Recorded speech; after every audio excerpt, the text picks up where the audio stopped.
Want your Samsung side button to open the power menu instead of launching Gemini or Bixby? In this guide, I'll show you the quickest way to restore the classic power button function easily. Unlock your Samsung phone and swipe up from the bottom of the home screen to open the app drawer. Find and tap the Settings app, which is represented by a gear icon. Inside Settings, scroll down until you see Advanced Features, then tap to open it.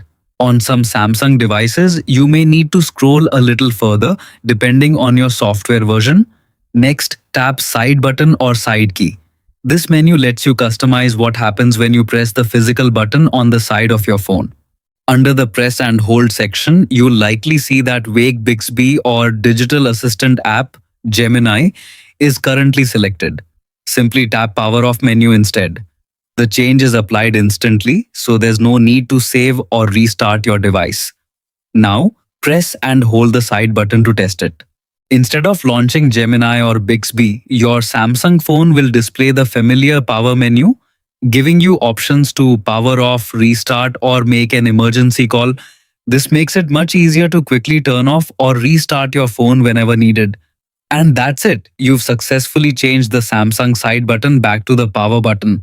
If you ever want to use Gemini or Bixby again, you can return to the same side button settings and switch it back anytime. Thanks for watching.